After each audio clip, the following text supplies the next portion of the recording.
अस्सलामुअलैकुम स्टूडेंट, उम्मीद करती हूँ आप सब खैर आफियत से होंगे। This is me Umman. Student, हमारा chapter number 1 fundamental of chemistry continue है, जिसमें हमने मुख्तलिफ टॉपिक को डिस्कस किया। सबसे पहले हमने समझा केमिस्ट्री क्या होती है, केमिस्ट्री को हम क्यों पढ़ते हैं, कुछ ब्रांचेस को डिस्कस किया और उसके बाद बेसिक डेफिनेशन को समझा। आज उसी बेसिक डेफिनेशन में हम जिस टॉपिक को समझेंगे उसका नाम है वैलेंसी। तो हम सबसे पहले समझते हैं कि व्हाट इज वैलेंसी। वैलेंसी क्या होती है, हम किसी भी एलिमेंट की वैलेंसी को किस तरीके से मालूम कर सकते हैं, ये सारी चीजें आज हम सीखते हैं। तो सबसे पहले हमारे पास लिखा है द कंबाइनिंग ऑफ पावर। जो कंबाइन होने की जो पावर है, जो कैपेसिटी है, जो सलाहियत है ऑफ एन एलिमेंट, किसी भी एलिमेंट की विद अदर एलिमेंट, किसी दूसरे एलिमेंट के साथ। यानी कि जब कोई एलिमेंट किसी दूसरे एलिमेंट के साथ कंबाइंड होगा, कंबाइंड का मतलब बॉन्ड बनाएगा, तो उसके बॉन्ड बनाने में जो उसकी कंबाइनिंग पावर है किसी दूसरे एलिमेंट के साथ, उसी को हम क्या कहते हैं, वैलेंसी कहते हैं। ठीक है, इज कॉल्ड वैलेंसी। अब आगे हमारे पास लिखा है the valency depend upon the number of electron.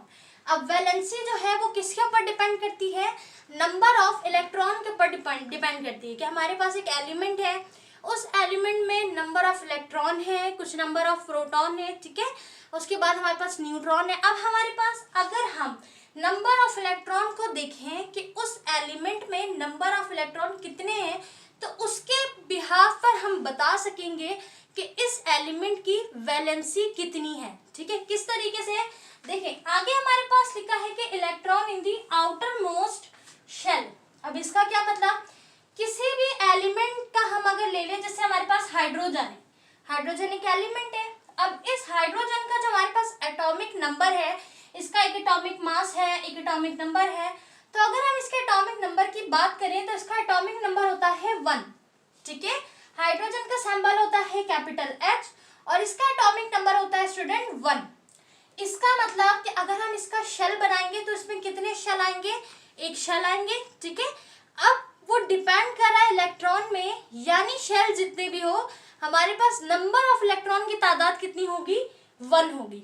ठीक है, किस तरीके से, देखें यहाँ पर हमारे पास है सबसे पहले एक न्यूक्लियस। ये हमारे पास हमारे एटम का, एलिमेंट का न्यूक्लियस है, जिसके अंदर एक न्यूट्रॉन है और एक प्रोटॉन है। ठीक है, इसके बाहर एक शेल है हमारा। ठीक है, इस शेल में क्या है, इलेक्ट्रॉन्स है जो कि रिवॉल्व कर रहे हैं। तो यहाँ पर कितने इलेक्ट्रॉन आएंगे, एक ही इलेक्ट्रॉन आएंगे। तो क्या इसे मजीद शेल की जरूरत है, नहीं, क्योंकि जब एक ही इलेक्ट्रॉन है और वो एक शेल में आ गया तो मजीद शेल की जरूरत नहीं है। अब ये देखें कि हमारे पास एक ही इलेक्ट्रॉन है जो इसके इर्द गिर्द रिवॉल्व कर रहा है। ठीक है, ये हाइड्रोजन का एलिमेंट है, हमने हाइड्रोजन का शेल बनाया। अब किसी भी एलिमेंट को स्टूडेंट किसी रिएक्शन को करने के लिए हम देखते हैं उसकी स्टेबिलिटी कितनी है, कि हमारा एलिमेंट स्टेबल है या स्टेबल नहीं है। ठीक है, अब ये स्टेबिलिटी क्या है, देखें हमेशा वही एलिमेंट रिएक्शन करेंगे, वही एलिमेंट बॉन्ड बनाएंगे जिनकी स्टेबिलिटी नहीं होगी, जो स्टेबल नहीं होंगे। अब ये कैसे पता चलेगा कि हमारा एलिमेंट स्टेबल है या नहीं है, तो हमारे पास कुछ चीजें हैं जो फिक्स्ड है। वो ये है कि हमारे पास जो फर्स्ट शेल होता है, ठीक है, इस फर्स्ट शेल में हमेशा कितने इलेक्ट्रॉन होंगे, 2 इलेक्ट्रॉन होंगे, सही।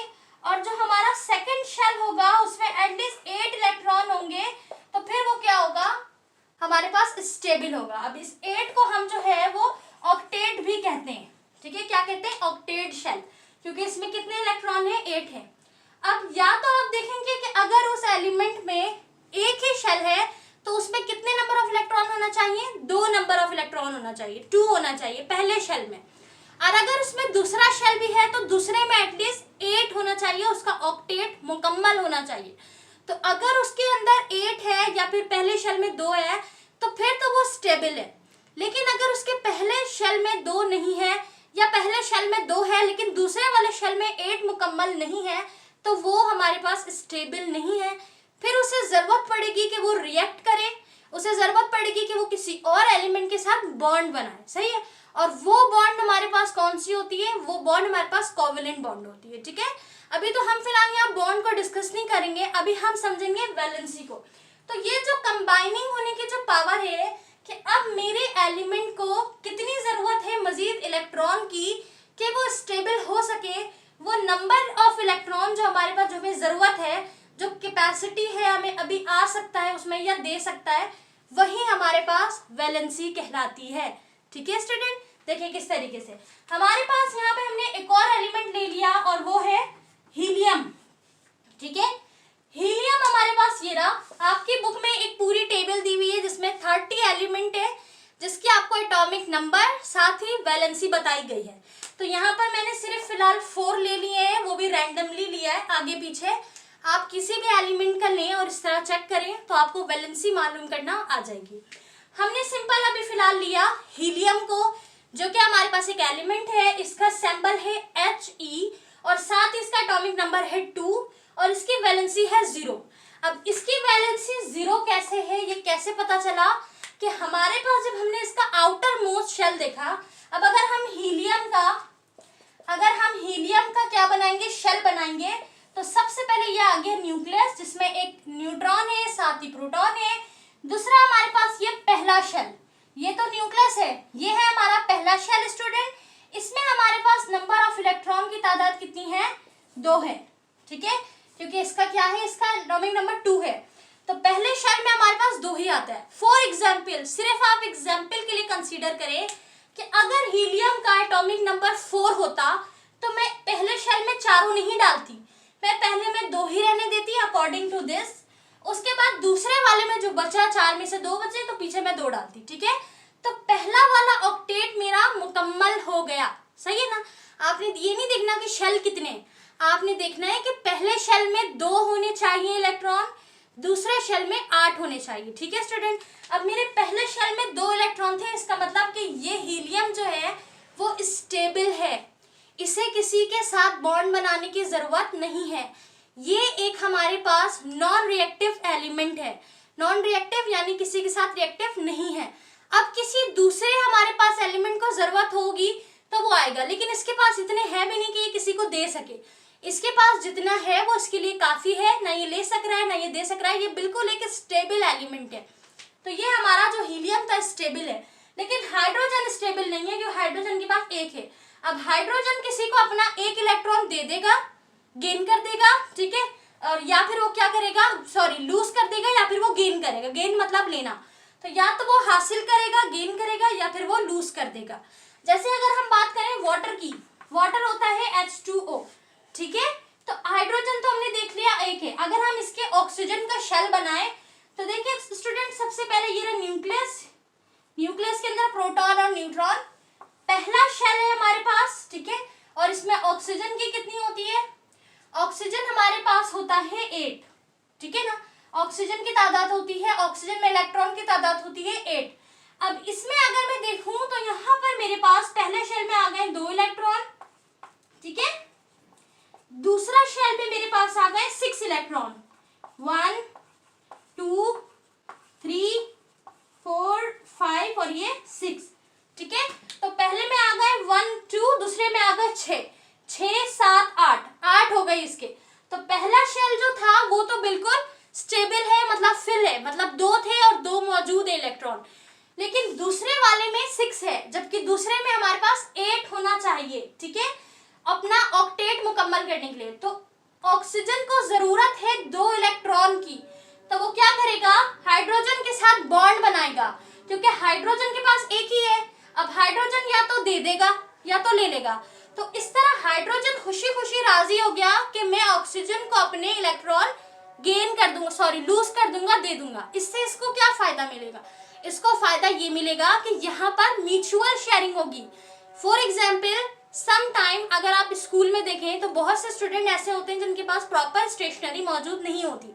मिसाल के तौर पे कभी आपके साथ ऐसा हुआ हो, आप जिस डेस्क में बैठे हैं, साथ ही आपकी फ्रेंड या कोई भी बैठा है आपके साथ, आपके पास रेजर नहीं है, आपके फ्रेंड के पास एक्स्ट्रा पेंसिल की जरूरत है, पेंसिल नहीं। अब आपने अपनी पेंसिल उनके साथ शेयरिंग की, उन्होंने अपना रेजर आपके साथ, आप दोनों ही साथ शेयरिंग कर रहे हो और काम कर रहे हो।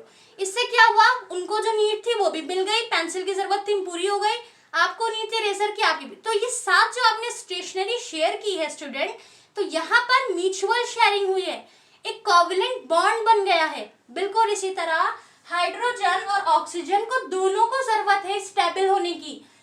हमारे पास हाइड्रोजन को मजीद एक चाहिए ताकि वो अपना पहला शेल तो कम से कम मुकम्मल करके स्टेबल हो जाए, और जो हमारा ऑक्सीजन है उसको चाहिए एटलीस्ट 2 ताकि वो अपना दूसरा ऑक्टेट मुकम्मल कर ले। तो इस तरीके से क्या करेंगे, दोनों शेयरिंग करेंगे और शेयरिंग करने पे एक नया कंपाउंड बन जाएगा जिसे हम वाटर कहते हैं, H2O। H के बाद 2 इसलिए लिखते हैं क्योंकि यहाँ पे 2 इलेक्ट्रॉन ने शेयरिंग की है। ठीक है स्टूडेंट, तो इसको हम क्या कहते हैं, ये जो कैपेसिटी थी, ये जो जरूरत थी इलेक्ट्रॉन की, यही कंबाइनिंग पावर ऑफ एलिमेंट हमारे पास कहलाता है वैलेंसी। सही है, तो जितनी एलिमेंट को इलेक्ट्रॉन की जरूरत होगी अपना ऑक्टेट या शेल मुकम्मल करने के लिए, वही हमारे पास वैलेंसी कहलाएगा।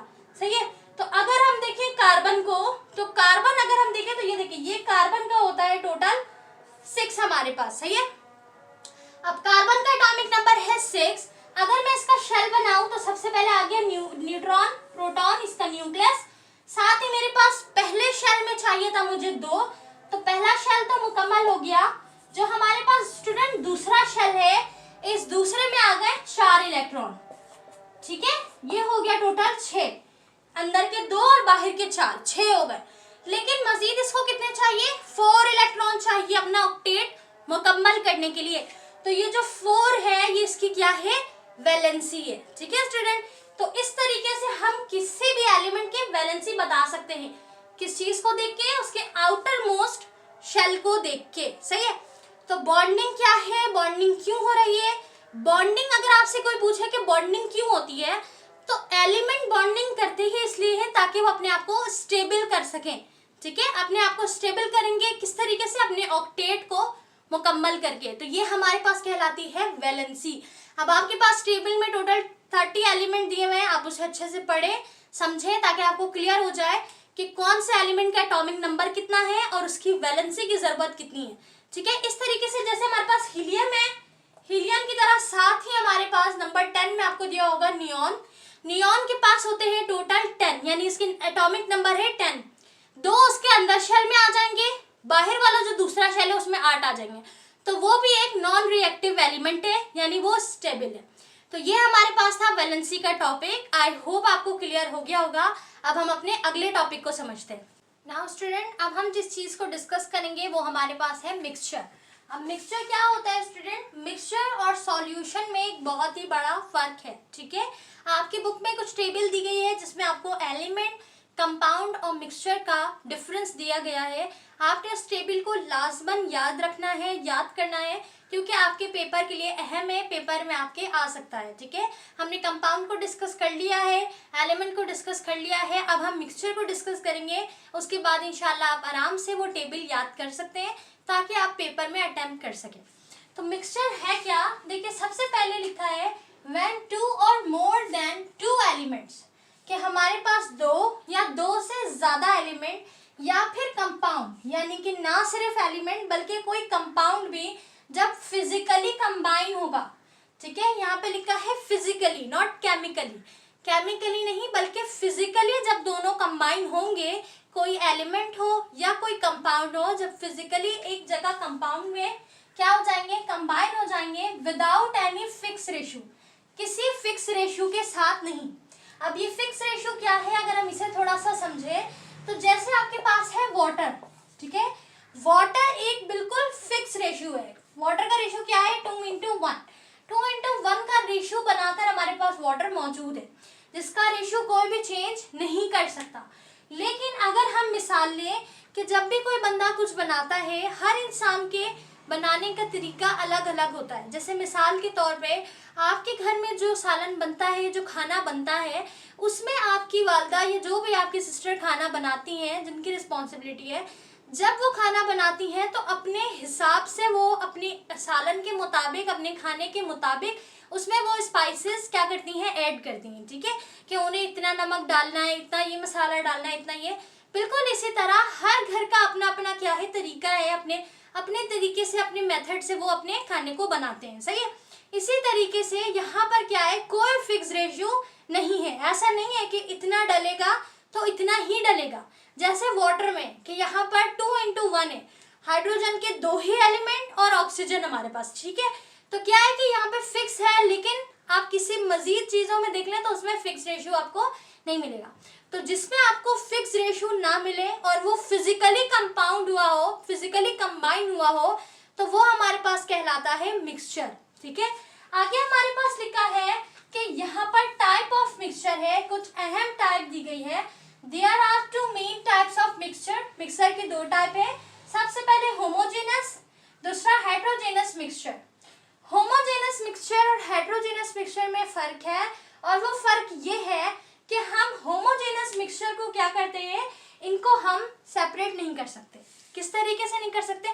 सेपरेट तो हम कर सकते हैं, लेकिन होमोजेनस मिक्सचर आपको एक शक्ल मिलेगी। आप इसमें ये कह सकते हैं कि हमें होमोजेनस में कैसा मिलेगा, एक शक्ल मिलेगी, सेम मिलेगा, ठीक है। लेकिन हेट्रोजेनस हमें सेम नहीं मिलेगा। जैसे मिसाल के तौर पे अगर हम मिसाल लें ब्लड, ठीक है, ब्लड एक होमोजीनस है, ठीक है। अच्छा, बहुत से बुक में यहाँ पे ब्लड को हेट्रोजीनस कहा जाता है। सबके अपने अपने तरीके, अपने अपने ओपिनियन है, लेकिन ब्लड हमारे बुक में क्या है, होमोजीनस दिया हुआ है। क्यों? क्योंकि ब्लड में मुख्तलिफ क्या है, हमारे पास कंपोनेंट है। जैसे हमारे पास ब्लड के अंदर आरबीसीज है, डब्ल्यूबीसीज है, ठीक है, प्लेटिलेट्स भी है, साथ ही इसके अंदर हमारे पास प्लाज्मा भी है। तो फिर मिलने के बाद मुख्तलिफ हार्मोन्स भी है, मिलने के बाद एक फ्लूइड बन रहा है, वो क्या कहला रहा है, हमारे पास ब्लड कहला रहा है, ठीक है। लेकिन जब आपको ब्लड दिखेगा तो वो एक ही शक्ल में दिखेगा, उसमें आप वाज़े नहीं कर सकेंगे कि इसमें जो है हमारे पास कितना प्लाज्मा है, कितना। हाँ, जब वो एक माइक्रोबायोलॉजी में डिस्कस किया जाएगा, जब उनकी क्वांटिफिकेशन की जाएगी, तो उस क्वांटिफिकेशन में मालूम होगा कि ब्लड में कितने फीसद आपके पास प्लाज्मा मौजूद है, कितने फीसद आपके पास प्लेटिलेट मौजूद है, ठीक है स्टूडेंट। वरना अगर आप ब्लड को देखेंगे तो वो एक ही मिक्सचर आपको नजर आएगा, सही है। तो यहाँ पर ब्लड हमारे पास एग्जाम्पल है होमोजेनस की। इसी तरह अगर हम बात करें एयर की, तो एयर एक हमारे पास हवा है जिसमें मुख्तलिफ क्या है, गैसेस का मिक्सचर है। हम लिखते हैं कि air is the mixture of different gases. मुख्तलिफ गैसेस मिलती हैं तो वो एक एयर बना रहे होते हैं, ठीक है, जिसमें नाइट्रोजन है, ऑक्सीजन है और मजीद है। ज्यादा तादाद अब तक ऑक्सीजन की और नाइट्रोजन की होती है, ठीक है, ज्यादा परसेंट में हमारे पास ऑक्सीजन और नाइट्रोजन होते हैं। तो मुख्तलिफ गैसेस मिलके एक एयर को बना रहा है, आपके पास एक ही शक्ल में एयर आ रही है, तो उसे हम क्या कहेंगे, होमोजेनस मिक्सचर कहेंगे। साथ ही हमारे पास साल्ट और वाटर है। जब स्टूडेंट आप अगर देखें, जब हम कभी बोरिंग होती है तो बोरिंग में से जो पानी निकल रहा होता है, या आपका जो टैप वाटर है या कोई भी वाटर ले लें, उसमें सॉल्ट की तादाद भी होती है, लेकिन आपको एक ही शक्ल नजर आ रही होती है पानी की। आपको कोई अलग अलग नजर नहीं आ रहा होता कि भाई वाटर की तादाद इतनी है और आपके पास सॉल्ट की तादाद इतनी है, तो वो कलर देके कोई डिफ्रेंशिएट कर रहा है, नहीं, एक ही चीज आपको नजर आ रही है, दैट इज होमोजेनस मिक्सचर। अब हम हेट्रोजेनस मिक्सचर की बात करें तो मिसाल इसकी बेस्ट है रॉक। रॉक जो है हमारे पास, उसमें मुख्तलिफ चीजें डलने के बाद वो एक रॉक बन रहा है। साथ ही सॉइल, सॉइल में आपको मुख्तलिफ चीजें नजर आएंगी, सॉइल में आपको बहुत सी चीजें नजर आएंगी, जैसे हमारे पास उसमें मुख्तलिफ मिनरल्स हैं, साथ ही हमारे पास उसमें मुख्तलिफ क्या स्टोन है, साथ ही हमारे पास उसके अंदर मुख्तलिफ हमारे पास क्या नजर आते हैं, कुछ मैग्नेटिक प्रॉपर्टीज नजर आती है। तो हमारे पास सॉइल जो है ये किसकी एग्जाम्पल है, सॉइल एक मिक्सचर है, मुख्तलिफ चीजें, मुख्तलिफ कंपाउंड शामिल है, मुख्तलिफ एलिमेंट को भी डिस्कवर किया जा रहा है सॉइल से, ठीक है, लेकिन वो कैसा है, हेट्रोजीनस है, सही है, हमें नजर आ रही है उसमें मुख्तलिफ चीजें। इसी तरह chocolate chip cookie, that is best example of heterogeneous mixture, क्योंकि चॉकलेट चिप कुकी में क्या है, आपने सबने खाई होगी चॉकलेट चिप कुकी, तो इस चॉकलेट चिप पे आपको एक कुकी मिलेगी, उसके ऊपर मुख्तलिफ क्या नजर आएंगे, आपको चॉकलेट्स नजर आएंगे, ठीक है, ऐसा ही है। तो फिर अक्सर बच्चे क्या करते हैं कि उसको जो चॉकलेट की लेयर होती है, कुछ कुकी ऐसी होती है जिसमें चॉकलेट की अलग से लेयर होती है, उसको खा लेते हैं, कुकी को छोड़ देते हैं। तो ये एग्जाम्पल है किसकी, हेट्रोजेनस की, क्योंकि स्टूडेंट इसमें क्या होगा कि आपको डिफरेंट चीजें नजर आ रही हैं, वाजे हो रही हैं, उनको अलग भी किया जा रहा है। होमोजेनस में भी हम अलग कर सकते हैं मुख्तलिफ फिजिकल प्रोसेस की मदद से, ठीक है, हम अलग तो उसमें भी कर सकते हैं, लेकिन क्या वो आपको एक सेम शक्ल में इख्तियार नजर आ रहा है, सही है। आप होमोजेनस में क्या लिख सकते हैं कि सेम, यानी एक जैसा, एक जैसी शक्ल आपको दिख रही है। प्लाज्मा में प्लाज्मा है आपके पास, इसमें आरबीसीज है, डब्ल्यूबीसी, लेकिन आपको एक ही लिक्विड मिल रहा है, एक ही फ्लूइड मिल रहा है, ठीक है, ब्लड का, तो फिर हम इसे क्या कहेंगे, होमोजेनस मिक्सचर कहेंगे। तो ये हमारे पास टाइप थी मिक्सचर की। अब यहाँ पर हम इसे सेपरेट कैसे करेंगे, लिखा है कि mixture can be separated again by physical method. हम मिक्सचर को सेपरेट कर सकते हैं कुछ फिजिकल मेथड से। फिजिकल और केमिकल में एक वाज़ेह फर्क है। फिजिकल में हम क्या करेंगे, उसे नॉर्मली क्या करेंगे, हाथों से अलग कर देंगे, मुख्तलिफ चीज़ों का इस्तेमाल करके, मुख्तलिफ हमारे पास जो एपरेटस है उनका इस्तेमाल करके अलग कर देंगे, सही है। लेकिन केमिकली हमें केमिकल कंपोजिशन को फिर डिस्कस करना पड़ेगा। तो यहाँ पर कुछ फिजिकल प्रोसेसेस के नाम लिखे हैं आपकी बुक में। पहला है, क्या होता है कि हम इसको वेपर की फॉर्म में अलग करते हैं। फिर डिस्टिलेशन, यानी कि उसको डिस्टिल करके उसमें से सॉल्ट को कंप्लीटली हटा के फिर हम क्या करते हैं, हमारे पास क्या होता है कि एक हम फनल लेते हैं, उसके ऊपर एक वो लगाते हैं, फिर उसमें हम क्या करते हैं, उसको सेपरेट करते हैं। जो हमारे पास वाटर है वो एक तरफ हो जाता है बीकर में, कुछ जो हमारे पास सॉलिड सब्सटेंस होते हैं वो एक तरफ हो जाते हैं, दैट इज फिल्टराइजेशन। फिर क्रिस्टलाइजेशन, किसी लिक्विड को हम क्रिस्टल की फॉर्म में लाने के लिए क्या करते हैं, उसे सॉलिड की फॉर्म में लाते हैं। क्रिस्टल के फॉर्म में जब वो आ जाता है उसे हम क्रिस्टलाइजेशन का नाम देते हैं। तो ये वो प्रोसेस है जिनकी मदद से हम क्या करते हैं, अपने मिक्सचर को सेपरेट कर सकते हैं। तो आज के इस वीडियो में हमने सबसे इम्पोर्टेंट चीज़ को डिस्कस किया, जो कि हमारे पास था वैलेंसी ऑफ शेल। तो वैलेंसी ऑफ शेल आपको याद रखना है, एमसीक्यूज के लिए इम्पोर्टेंट है। साथ ही उसमें कुछ डिफरेंसेस आपको मिल जाएंगे, वो डिफरेंसेस हमारी बुक में जो टेबल है वो आपको लाजमन याद करनी है। फिर हमने मिक्सचर को समझा, मिक्सचर की डेफिनेशन, उसकी टाइप इंपॉर्टेंट है, आपने याद रखना, आपके एग्जाम में आ सकती है। कोई भी चीज़ इस वीडियो में जो आपको ना समझ आई हो आप बिल्कुल पूछ सकते हैं। वीडियो हेल्पफुल रही है तो लाजमन लाइक करें, अपने फ्रेंड्स के साथ लाजमन शेयर करें, ताकि ज़्यादा से ज़्यादा स्टूडेंट की मदद हो सके। Thank you so much for watching, take care, अल्लाह हाफिज़।